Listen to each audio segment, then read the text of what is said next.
या देवी सर्वभूतेषु भक्तिरूपेण संस्थिता नमस्तस्यै नमस्तस्यै नमस्तस्यै नमो नमः।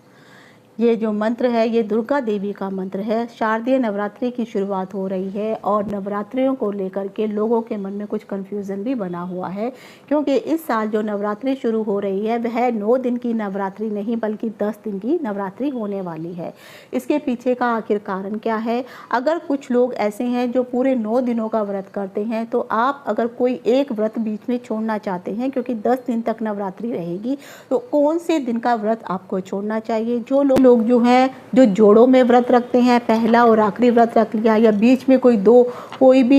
एक साथ 2 व्रत उठा लिए, या कुछ लोग तो हैं पूरे 9 के 9 व्रत रखते हैं। तो अब मैं आपको तिथियां बताने वाली हूं कि अगर आप लोग नवरात्रि का व्रत रखने वाले हैं तो कौन से दिन से आपको व्रत की शुरुआत करनी होगी। क्योंकि नवरात्रि में वृद्धि तिथि हो रही है, इसीलिए ये भी माना जा रहा है कि नवरात्रे बढ़ रहे हैं, तो ये अच्छी बात है और कहीं ना कहीं शुभ भी माने जा रहे हैं। 22 तारीख से प्रतिपदा की शुरुआत हो रही है, तो पहला नवरात्रा आपका 22 तारीख को रहने वाला है, दूसरा नवरात्रा 23 तारीख को होने वाला है, तीसरा नवरात्रा जो है वो आपको 24 तारीख को पड़ने वाला है। लेकिन उसके बाद जो है जो चौथा नवरात्रा है, यहाँ पर जो चतुर्दशी की तिथि है, ये तिथि के कारण जो है आगे की तिथियों में वृद्धि हो रही है। हालांकि देखा जाए जो तीसरी तिथि है, क्योंकि इस दिन जो है 24 तारीख को तृतीय तिथि की शुरुआत सुबह हो जाएगी,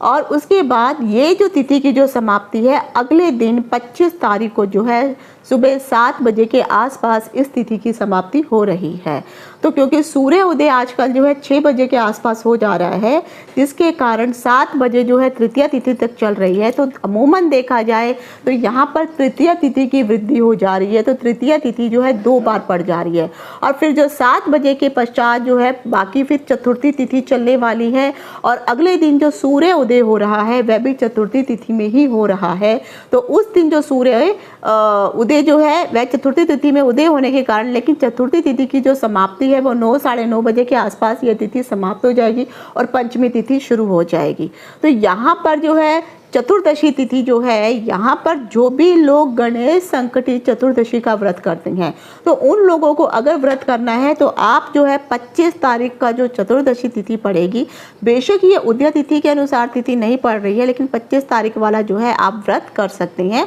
गणेश संकटी का, क्योंकि गणेश संकटी में हमेशा शाम को चंद्रमा का दर्शन करने के पश्चात, उनको अर्घ्य देने के पश्चात ही व्रत खोला जाता है। तो यहाँ पर आप जो है ये वाला व्रत कर सकते हैं। लेकिन जो लोग नवरात्रि का व्रत करना चाहते हैं तो वह चतुर्थी का जो नवरात्रि व्रत है वह 26 तारीख को आप चतुर्थी का व्रत कर सकते हैं, क्योंकि